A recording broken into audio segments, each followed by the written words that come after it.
Thank you and welcome back to the channel. And in this video, we're going to break this one down here and we're going to create this one using AutoCAD 3D, right? So this is one of those things that I guess a lot of people don't do, but you can also create these in AutoCAD 3D and take them to a program like Inventor. So if you're really comfortable doing stuff in 3D here, and another good benefit of doing it in AutoCAD 3D, just like Inventor as well, we can also make some 3D parts out of them. So if you do have a 3D printer or something along that nature, it's good to kind of learn both of these different tools. All right, so let's go ahead and break this down.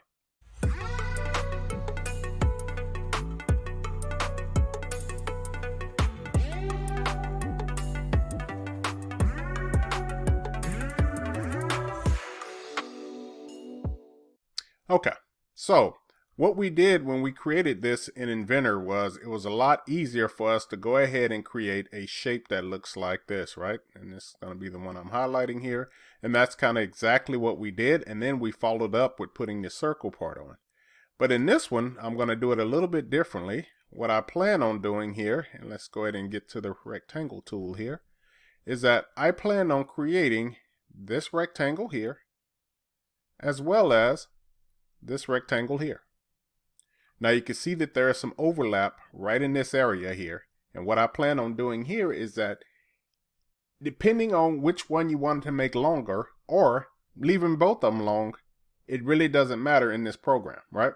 So to make things a lot easier, just go ahead and accept the overlap of them, which means that go ahead and make this bottom one at 60 and then go ahead and create the other one here at 45 that's located here. And then whatever this overlap is going to happen, it will union that stuff together either way it goes, right? So we're not going to worry about the specifics or trying to figure out exactly what's happening there. Another thing that I'm going to do is up here along the top here is that I'm going to go ahead and figure out what this number is, right?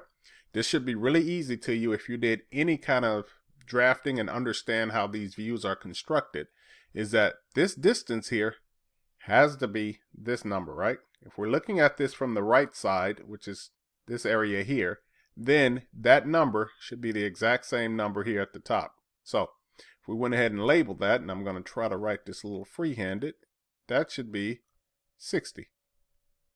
That's going to be easy enough for us to create that there, and then we're just going to create that with a box, and then we're going to put the fillets on the side of them. So that part is going to be done easily, and we already have the overall height here at the bottom. We're going to create this number here at a 45. Going up, we have the width of this, which is sitting at 100. So we're going to create this shape, even with the circles in them, all in one shot. And we're going to put both of these together. Should be super simple. Should not take us anything more than, I would say, 6-7 minutes to knock this one out. And then we'll jump over to the drafting portion in AutoCAD. All right, so let's jump over to AutoCAD now. Okay, so let's go ahead and do our normal stuff that we usually do. We're going to turn off the grid here. We'll go ahead and turn our ortho on. We'll take a look at the running O snaps. And then we're going to go ahead and tell AutoCAD, to go ahead and set up in 3D AutoCAD, right? So I'm going to go ahead and click the fly up here. And then I'm going to go to, wrong fly up. I'm going to click this one. And then I'll go to the 3D modeling one. All right, you're going to give it a couple of seconds here. Your ribbon should be changing over. It's going to pop open a dialog box. This is normal stuff that we usually see. Okay. Once this is already ready to go, the next thing I'm going to do is start by creating that front shape that I told you I was going to do here in the beginning. All right. I think I'll start off with a rectangle since that should be the nice and easiest way to approach this. So I'll go with a rectangle. I'll click my first point, and then I'll type in a couple of numbers. So I'm going to type in 100, comma, and for some strange reason, it seems like stuff is going a little crazy today. Okay, 100, comma, 45. Okay, let's go ahead and take a look at that. We'll go ahead and put our circle here along the top. So let's go ahead and use a circle radius. Let's go find this midpoint here, and then we're going to draw that circle with a radius of 25. All right, let's go ahead and do some fillets. So I'm just going to go to the fillet command, or you can hit F, enter. Either one will work. I'll go to fillet, change my radius, set that number equal to 15. I'll go ahead and put the fillets on these two corners here. Just go ahead and hit the enter button and then go ahead and create this one.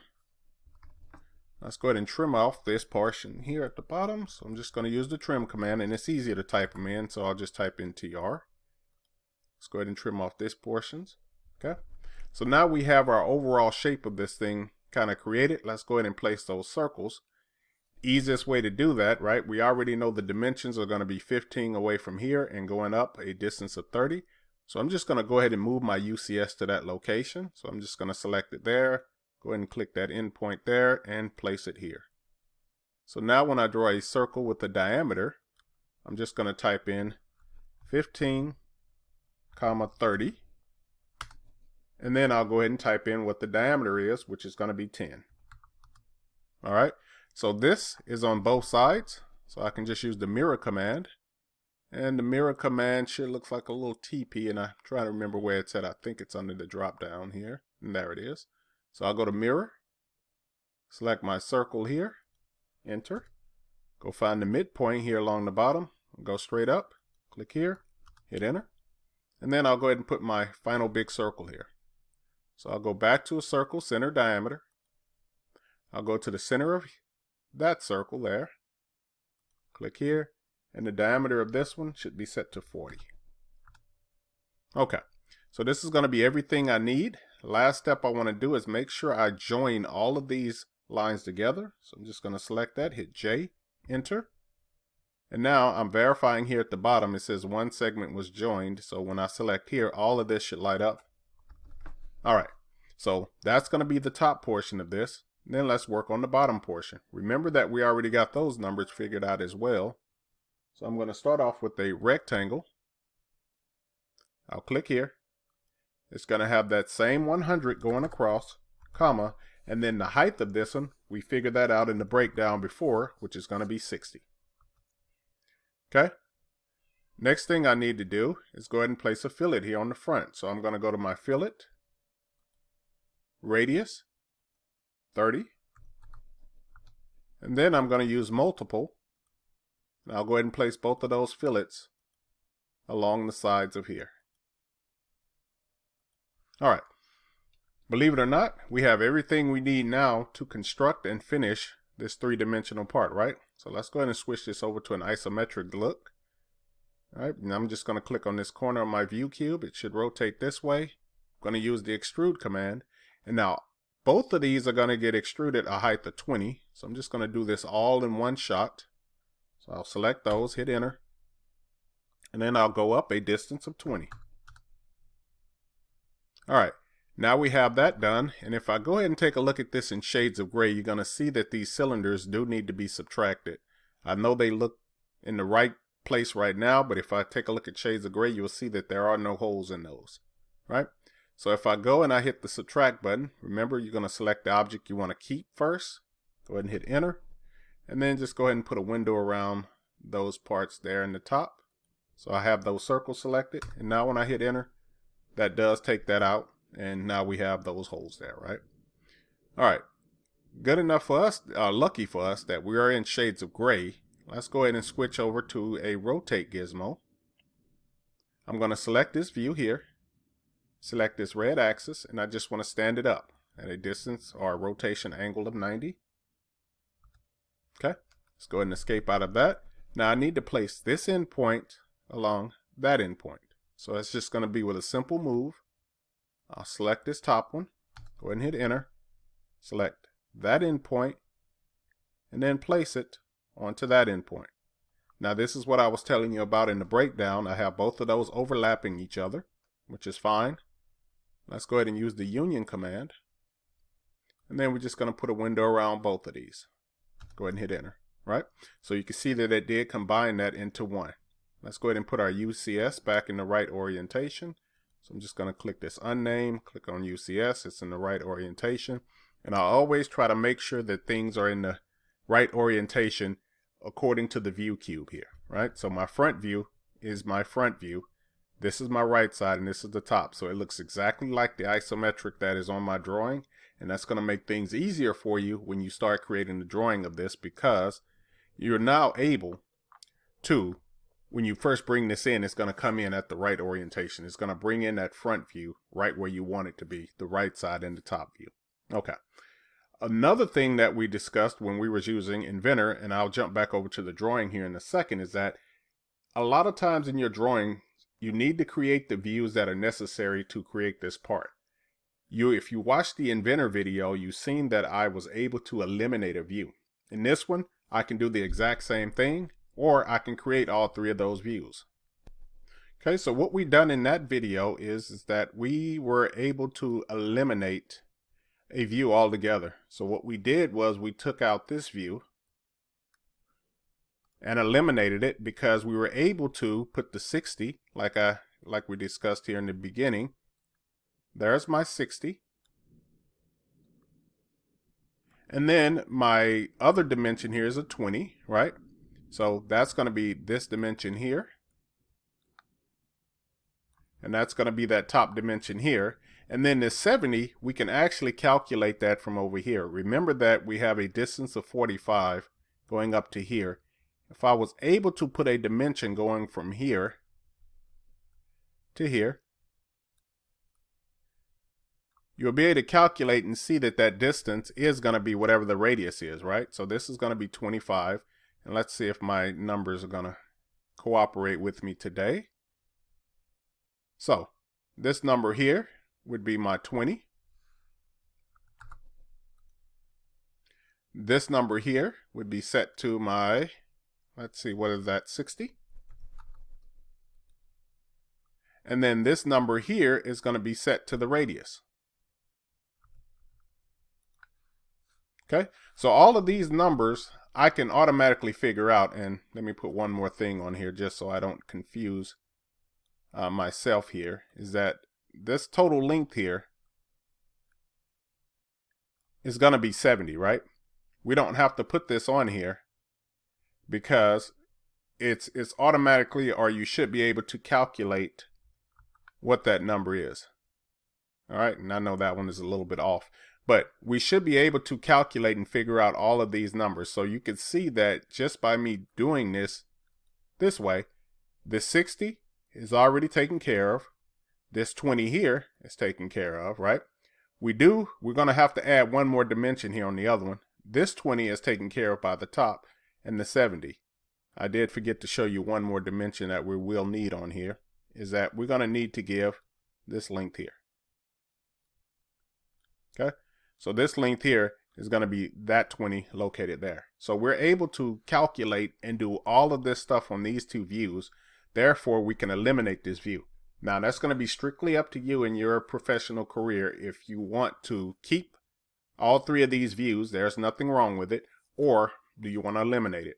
Like I said, or if you go watch the Inventor video of it, we will eliminate, or we did eliminate that third view there. And we was able to put these other dimensions on here. Or we can leave it off and we can use it and leave it labeled as this one. So that's going to be strictly up to you on how you want to do that in your professional career, right? Now let's jump over back to AutoCAD. Okay, so the drafting should be super simple for us. Let's go ahead and jump over to Layout tab 1. First thing we always do is go ahead and delete our viewport here. And then we're going to create a quick title block, right? We're going to go with a rectangle and we're going to type in 0, 0. It looks like I hit the wrong button there. 0, 0. Hit enter. And then the other corner is going to be 17, 11. So we're creating a B-size drawing here. Then we'll use the offset command. So O enter, 0.25 enter. And we're just going to offset this to the inside. Let me go ahead and zoom the extents. Next thing I'm going to do is go ahead and adjust this white paper size to my title block. And remember, we do that by right-clicking on Layout 1. We'll go to Page Setup Manager. Once the dialog box appears, we're going to hit Modify. What I always like to do in here is use the DWG to PDF. I'll go with the ANSI Full Bleed B size 17 by 11. I'm going to use the extents on this one since I don't really have anything else on the drawing. I'll go to center it, and then I'll leave it set to 1:1. Just because if we ever want to print this, I'll go ahead and set it to monochrome, and that way everything will say, black colors. Go ahead and hit the OK button and then close. All right. Now we're ready to start bringing in our views. So if I jump to the layout up here at the top, I'll go find base. And then I'm going to select from model space. Once I do that, you're going to give your computer a little time to go in the background and go look for what 3D that we created. I'm trying to give it a second here, and it should be pulling it up any second now. And while it's waiting on here, I still want to give you guys a special thanks. I don't think I did that yet, of tuning into these channels and watching these videos and leaving me comments. If there's something that you see that I'm doing incorrect, or maybe I didn't explain it right, please let me know. I don't mind making a follow-up video. All right, so this one here, you can see the size of it, and we can adjust the size right here. All right, so if we want to make this a little bit bigger, I can try 3/4 and go like, hey, that might be a little bit better for what we need here. So I'm going to use this bigger view here, and we'll see if this works out. I'll go ahead and click here. Go ahead and hit the enter button. And then I'm going to drag up to here, and you can see that it is a little bit too big. So, but I'm going to do a left click here. And then I'm going to put a left click of this isometric here. Okay. Once I'm done with all this, go ahead and hit enter. And then it should go ahead and calculate all of those. All right. Let's go ahead and move this down a little bit. And now this depends on if you like it this big and you can see everything. And I can put all the dimensions on this one because everything is going to be small. Or you can make this a little bit smaller. That's going to be totally up to you. Once again, it's kind of hard to teach drafting portion of it because a lot of it is going to be kind of your interpretation or how you like to do things. But I'm going to leave it this big, and we'll see if our dimensions work out. Over here on the isometric, I will change this, but I like to work with this last. Let's go ahead and set up our dimensions. So I'm just going to jump to the annotate tab here. Then I'm going to go to my dimension styles. And from here, once the dialog box appears, I'm just going to go to modify. Remember that if we're using paper space, everything is set 1 to 1. So therefore, there's no need to adjust it underneath the fit tab. So underneath the primary units, we're going to select, go ahead and suppress those trailing zeros. We don't need to see those. Underneath this fit here, leave this set to 1 because we are using paper space. Underneath the text, let's go ahead and make this text height a little bit smaller since our view is a lot bigger. So I'm going to make that 0.125. Symbols and arrows, we're going to go ahead and make this none. And then finally, I'm going to go to the lines tab here, and I'm just going to adjust this down. I like to keep these two numbers the same. If I make my text height a certain distance, I like to have this extension be the same. Let's go ahead and hit OK. You can still see standard is the one I changed, and it is the current style there. Go ahead and hit close on that. Let's go ahead and put our center marks on here, and let's see how big they are. So I'll go to center mark, and then I'm going to select this arc here, and it does extend outside of that. So that's what I like to see. I'll go here, and then I'll place one here on the big one at the top. Okay. What I want to do is connect these two lines together. Otherwise, I would have to put a distance showing the height of that circle on both sides. So I'll just go ahead and use the center line command. Select that line there, and then this one. And you can see that it will put a line that connects between those two. Now, I did not make any layers or things of that nature. I made layers before in other videos, but you're more than welcome to put layers on yours if you need to. Okay, let's go ahead and do our linear dimensions. So I'm just going to place a linear dimension from here to that endpoint. And you can see that that is indeed set to 45.